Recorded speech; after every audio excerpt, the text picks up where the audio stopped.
ভক্তরা তাকে ভালোবেসে ডাকেন এল ফ্যালকন নামে। বাজ পাখির মতো ক্ষিপ্র দৃষ্টি তার, ঘুরে বেড়ান পুরো মাঠ জুড়ে।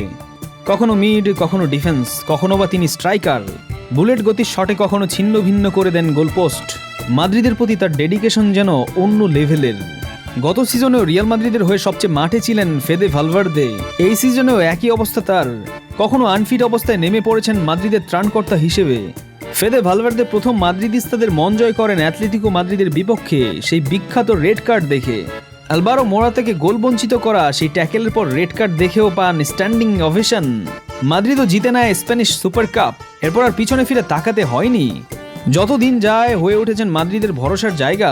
এই তো কয়েকদিন আগের কথা, ম্যানচেস্টার সিটির বিপক্ষে সেকেন্ড লেগে তার স্টার্ট করার কথা ছিল না, কিন্তু ম্যাচের গুরুত্ব বুঝে নিজে আঞ্চলিককে রিকোয়েস্ট করেছিলেন তাকে রাখার জন্য।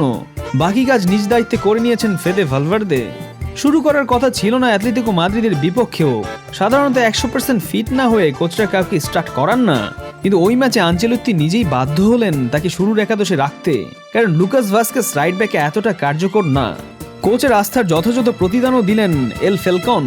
আনফিট ভালভার্দে শুধু মাঠে নামলেন এমনটা না, এক কথায় ম্যাচটা জিতিয়ে গেলেন। যেন আসলেন, দেখলেন, জয় করলেন। এই সিজনে মাদ্রিদ যখন রাইট ব্যাক শূন্য হয়ে গেল, তখনই আঞ্চলিক সিদ্ধান্ত নিলেন বিগ ম্যাচে রাইট সাইডের গুরুদায়িত্বটা তার উপর দেয়ার। ভালভার্দে যেটা যথাযথভাবে পালন করলেন। যে পজিশনেই নামেন কখনো হতাশ করেননি, মনে হয় যেন ওই পজিশনেরই প্লেয়ার। মডার্ন ফুটবল এরকম ভার্সেটাইল প্লেয়ার যে কোনো কোচের স্বপ্ন, সাথে তার খেলার প্রতি প্যাশন, পরিশ্রম, একাগ্রতা কিংবা লিডারশিপ অ্যাবিলিটি সবকিছু মিলিয়ে যেন সোনার হরিণ হয়ে উঠেছেন ফেদে ভালভার্দে। তবে দিন শেষে ধন্যবাদ জিদানকেও দিতে হবে। জিদান শুধু 3-পিট চ্যাম্পিয়ন্স লিগ দিয়ে যাননি, ল্যাটিন আমেরিকা থেকে খুঁজে এনেছিলেন এই দুর্লভ হীরের টুকরো।